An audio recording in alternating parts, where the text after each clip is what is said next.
Alors donc je disais que l'autorité spirituelle mérite l'honneur que toi tu lui donnes. Pas les insultes, s'il vous plaît. Pas les critiques. Aucun moment Sarah a critiqué Abraham. Aucun moment Sarah a insulté Abraham. Malgré tout ce que Abraham a fait comme erreur. On va regarder ça tout à l'heure. Abraham a fait des erreurs devant Sarah. Mais Sarah ne s'est pas mis à critiquer ni à insulter Abraham. Ni à lui faire de remarques. On ne fait pas de remarques aux visionnaires. Et recadrage, lui aussi.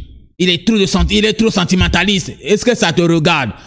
Toi, cadre la vision. Si tu penses que c'était pas ça, aide et donne ton avis. N'impose rien et aussi ne critique pas les autres qui sont à côté. C'est pas toi qui es le seul intellectuel ou toi tu es le seul spirituel, toi qui es plus spirituel, tu as trop d'onction que les autres. Non, chaque personne a reçu. Quand on est à côté du visionnaire, ce n'est pas par onction, c'est par vertu. Chaque personne a reçu une vertu pour accompagner la mission. Fais extrêmement attention, ne t'enorgueillis pas et c'est pas bon. La soumission et l'honneur, les deux maintenant. La soumission et l'honneur produisent ce qu'on appelle l'obéissance sacrificielle. Voilà. Une obéissance sacrificielle. Alors, l'obéissance sacrificielle a un coût. L'obéissance sacrificielle, elle coûte. Et son prix, c'est la vie. C'est l'honneur. C'est la perte plutôt de l'honneur. Sarah s'appelait avant Saraï. Oh, Saraï en hébreu veut dire princesse. Abraham avait marié une princesse.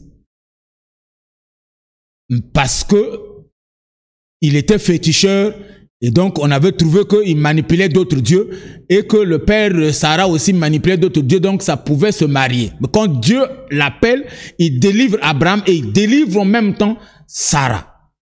Et donc Sarah est obligée de perdre l'honneur attaché à princesse et de subir tout ce que Abraham lui a fait subir.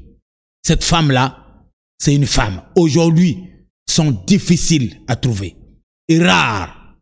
C'est des espèces rares. Voilà pourquoi elle reste matriarche. Notre matriarche. Alors, l'obéissance sacrificielle coûte la vie. L'obéissance sacrificielle bouleverse des repères culturels. L'obéissance sacrificielle aussi inverse des normes familiales ou des normes de la famille, des coutumes. L'obéissance sacrificielle, s'il vous plaît.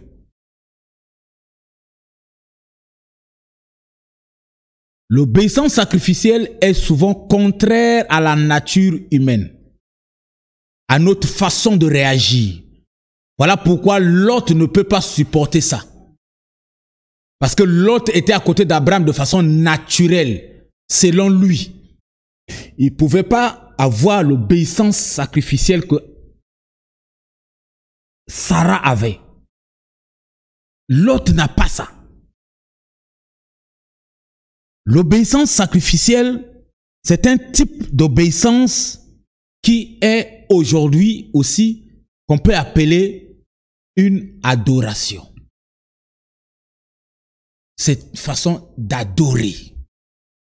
Exprimer ce que l'on a de Dieu par l'autorité de Dieu. La façon dont on le sert, on exprime à Dieu une adoration. Parce qu'on reste fidèle sur la vision. Et là, Dieu bénit l'État. C'est un État en ce moment-là béni et rempli de grâce. Lorsqu'un État est rempli des hommes de vertu, de qualité envoyés par Dieu autour d'un pouvoir, et ce pouvoir-là est élevé et ce pouvoir-là fait plaisir, fait la joie du peuple. Un pouvoir joyeux.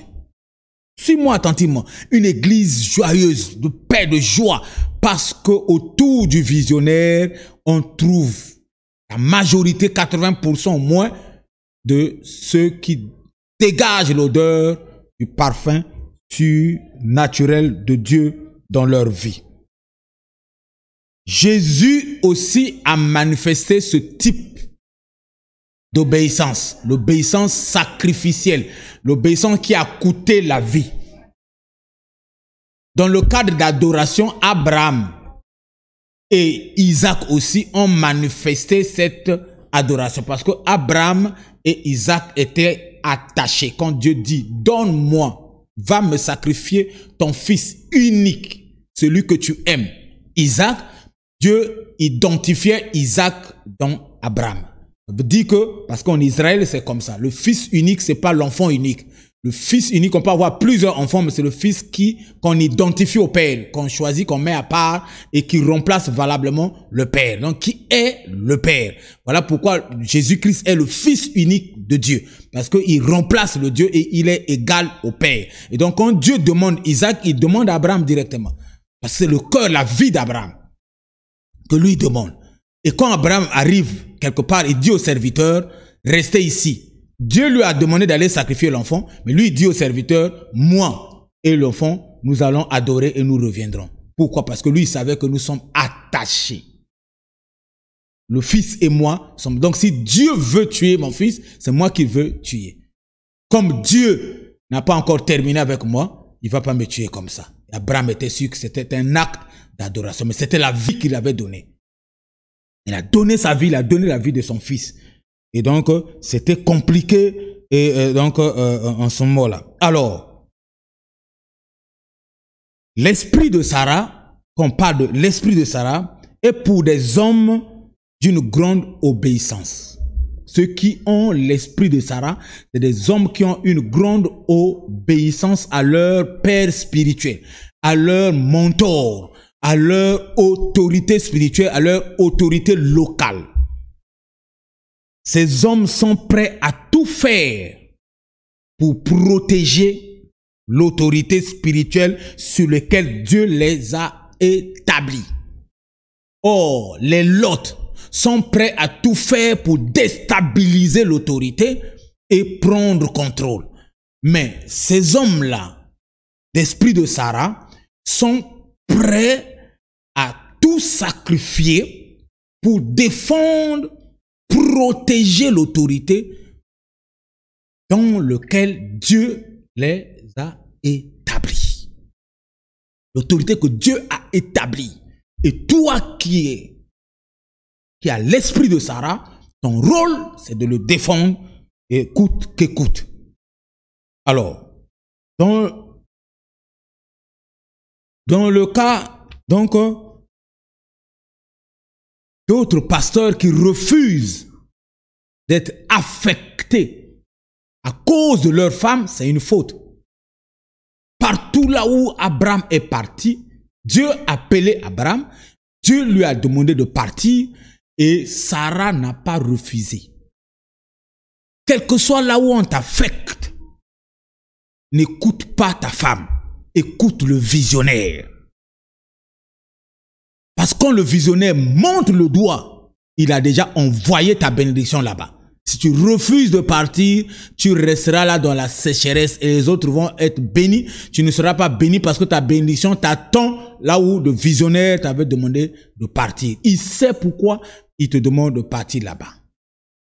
Ne refuse jamais ce que le visionnaire, parce que ta femme voulait s'opposer ou bien ton mari. Fais extrêmement attention. Demandez la volonté de Dieu. N'oubliez pas que Jésus-Christ était obligé de quitter le lieu céleste et venir sur terre.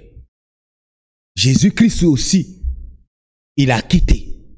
Donc si on te demande de quitter pour aller, il faut quitter et aller. Parce que Abraham a été pour la deuxième fois mise en contact avec Dieu à Canaan, pas à Charon.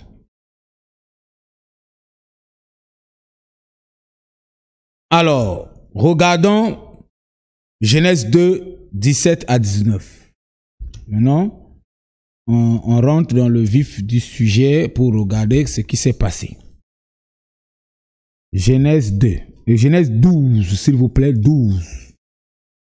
Genèse 12, voilà, 17 à 19.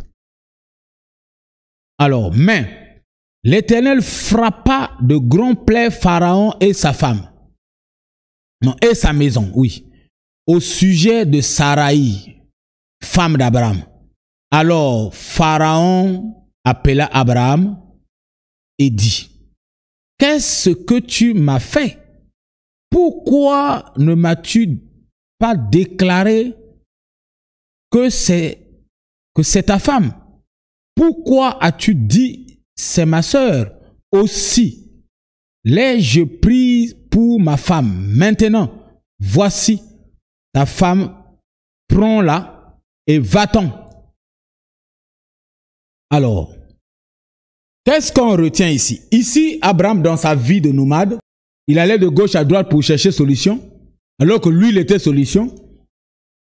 Donc, c'était un visionnaire aussi qui avait commis beaucoup d'erreurs, mais Dieu était toujours avec lui. Et Sarah aussi était restée obéissante de façon à sacrifier toute l'honneur à cause de son visionnaire. Écoute, arrivé en Égypte, comme de coutume, lorsque nous sommes dans un royaume, nous appartenons au roi. Nos biens, nos terres, nous-mêmes, nos femmes, nos enfants, nos pères, toutes nos familles appartiennent au roi à l'époque là. Alors donc, toute belle femme qui rentre dans son royaume, si Dieu veut, plutôt si le roi veut le prendre, il veut la prendre, il la prendra sans difficulté. Donc Abraham connaissait cette loi-là. Mais la famine a fait qu'Abraham se retrouve dans une situation où c'était compliqué. Alors si Abraham se présentait comme son mari, Abraham serait mort parce que il faut éliminer l'homme, parce que le roi, ça ne devait même pas être l'ordre du roi. C'est-à-dire que les eunuques du roi décidaient d'éliminer Abraham sans que le roi sache et emmener Sarah comme une femme célibataire. Voilà pourquoi Abraham lui a dit, ma femme, s'il te plaît, pour me garder en vie, accepte que tu es ma sœur, moi aussi je dirais que tu es ma sœur. Et c'était fait comme ça. Et donc, Sarah est partie dans la maison de Pharaon comme femme. Et Abraham est resté. On lui a donné les biens comme beau-frère. Lui avec son neveu Lot. Ils sont en train de se regarder. Lot aussi ne donne pas conseil. Donc, ils sont comme ça. Lot, il est en train de profiter seulement. Maintenant, comme vous avez eu des bœufs et tout ça là pour l'autre, c'était bien. Oh, maman Sarah meurt là-bas. Nous, on a déjà gagné, il n'y a aucun souci. Et quand le gars là-bas a voulu donc passer à l'acte, Dieu a intervenu. Et quand Dieu a intervenu, l'homme n'a pas touché Sarah. Pourquoi? Parce que Sarah était dans une mission de nation. Isaac n'étant pas encore né pour avoir Jacob et la nation Israël, qu'importe ce que Sarah, qu'importe le lieu où Sarah pouvait se trouver, la main de Dieu interviendra toujours, ou allait toujours intervenir, parce que Sarah jouait très bien son rôle. Malgré qu'elle n'avait pas d'enfant, mais Sarah était restée fidèle et croyait au Dieu et à la vision de son mari, la vision de son Seigneur. Voilà pourquoi Sarah avait accepté. Sarah savait très bien que rien n'allait arriver parce que le Dieu de son mari, il a déjà vu ce Dieu-là à l'œuvre. Le Dieu de son mari, à l'époque, pour Sarah, était aussi un Dieu vivant. Parce qu'il n'est jamais été mort. Et Sarah avait la croyance et la foi de ce que nous avons de Christ aujourd'hui. C'était des hommes extraordinaires. Ils ont vécu l'expérience. Ils ont vu Dieu. Sarah sait très bien que Abraham voyait Dieu et parlait avec Dieu. Il a même déjà surpris Abraham en train de parler avec Dieu. Donc il sait que Dieu est vraiment réel. Et ce n'est pas la femme d'Abraham que Dieu ne peut pas protéger. Est-ce que tu as une telle position spirituelle? C'est ça. L'acte n'est pas bon. Qu'Abraham dise que c'est mon frère, c'est ma soeur et mon frère, l'acte n'est pas bon. Mais ce que nous poursuivons ici, c'est une telle dimension surnaturelle de foi qui est manifestée par Sarah.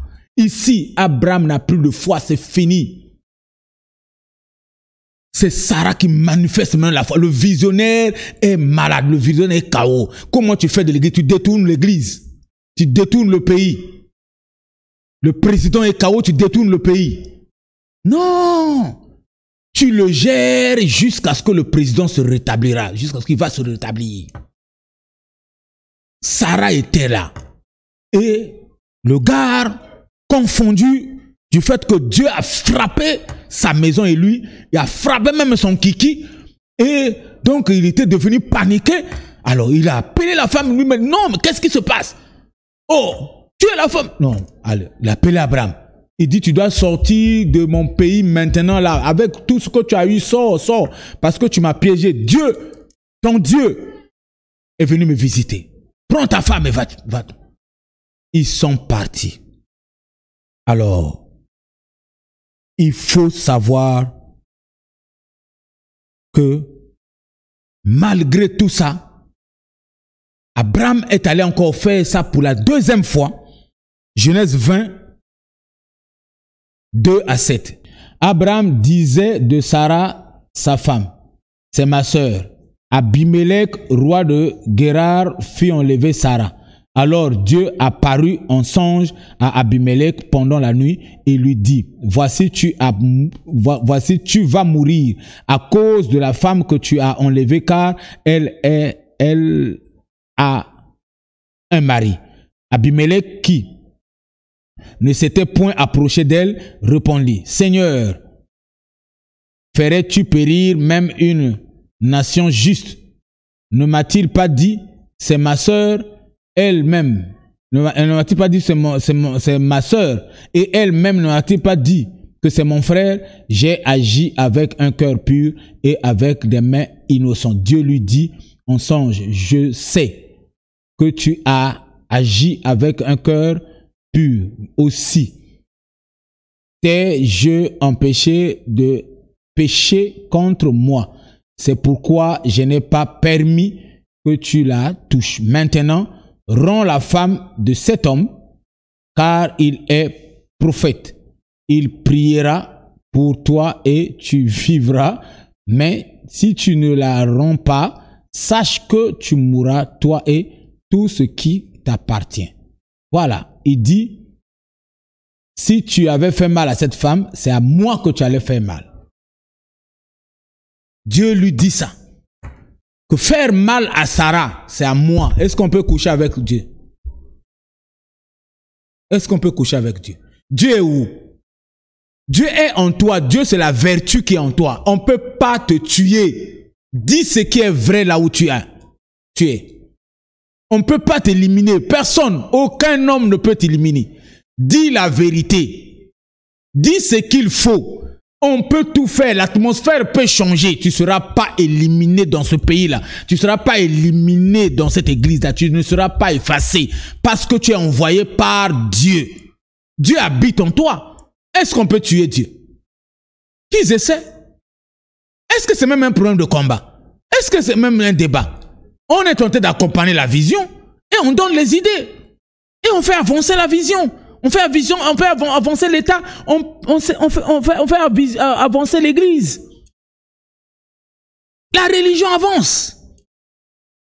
La famille avance. Sois celui qui est sûr de ce que Dieu a mis en lui. Alors pour terminer, il y a quelque chose que nous avons entendu prêcher par nos anciens, aussi par certains d'autres frères, des pasteurs, des apôtres, des évangélistes, ainsi de suite, au sujet donc de Sarah. Regarde 1 Pierre 3, 5 à 6. Ainsi se paraît autrefois les saintes femmes qui espéraient en Dieu, soumises à leur mari, comme Sarah qui obéissait à Abraham et l'appelait son Seigneur. Sarah obéissait à Abraham. Quelle obéissance? L'obéissance sacrificielle. Sarah est obligée de sacrifier. Quand Sarah va là, elle va avec un homme. Hein? Elle va pour accoucher. Pourquoi on accouche avec elle? Va pour sacrifier son corps. C'est donc une obéissance sacrificielle. Et donc voilà pourquoi la Bible dit obéissait à Abraham et l'appelait Seigneur. C'est le côté sacrifice. On se sacrifie au Seigneur. Alors, il obéissait à la vision et il se sacrifiait au Seigneur par l'honneur et l'autorité. Alors, regardons une telle femme. Lorsque les pasteurs nous disent que Abraham n'avait pas notifié à Sarah que Dieu lui avait demandé d'aller sacrifier Isaac et qu'Abraham est parti sans dire à Sarah, ça c'est un argument. Je ne dis pas que c'est pas vrai parce que c'est pas notifié bibliquement, mais lorsqu'on regarde les arguments de la vie sacrificielle de Sarah, l'obéissance sacrificielle de Sarah, la soumission que Sarah a manifestée, nous nous rendons compte que Abraham, en réalité, ne pouvait rien cacher à une telle femme. Parce que Sarah était capable de supporter ça. Parce que Sarah sait ce que Dieu lui a fait. L'intervention de Dieu d'Abraham dans sa vie. Donc, ce n'est pas un autre enfant que Dieu ne peut pas donner. Si Dieu a donné Isaac et qu'il le demande, je suis d'accord, moi, en tant que Sarah. Donc, comme une femme ne se présentait pas au lieu de sacrifice, Sarah était obligée de rester. Mais Sarah était bien au courant que Isaac va pour être sacrifié. Et que Dieu va me donner un autre enfant pour accomplir sa mission. Je termine par là. Que Dieu te donne ce cœur-là. Que Dieu te donne cette vertu-là. Ces vertus de femme dynamique, matriarche, quelqu'un capable de soutenir son mari, quelqu'un capable de soutenir la vision de son mari, de cacher les secrets de la maison. On ne sort pas les secrets de son mari à son ami. On ne dit pas les secrets de la chambre à un ami. On ne dit pas les secrets de sa femme à quelqu'un d'autre. On gère ça en famille. C'est des choses à gérer dans la chambre en famille. Le linge sale se lave en famille. C'est dans la chambre qu'on lave ça. Tu as déjà sorti ton caleçon dans la rue en train de laver avec le morceau de caca. Pourquoi tu sors le secret de ta maison dehors? Tu es quelle femme? Tu es quel homme? Tu es quel frère qui est à côté du visionnaire? Est-ce qu'on dit ce qu'on voit du visionnaire dehors? Ni à sa femme, on ne dit pas. On ne dit pas, on garde et on meurt avec ça. Ça, c'est le secret. Maman Sarah n'a jamais ouvert sa bouche pour dire, voilà ce que j'ai vécu, voilà ce que j'ai vécu. Tout ce qui est écrit, c'est écrit par révélation de Dieu. C'est pas ce que Sarah dit. Que Dieu te bénisse. Seigneur Jésus-Christ, je prie pour que tu donnes à mes frères et sœurs qui accompagnent des visions, des esprits de Sarah. Au nom de Jésus-Christ. Amen.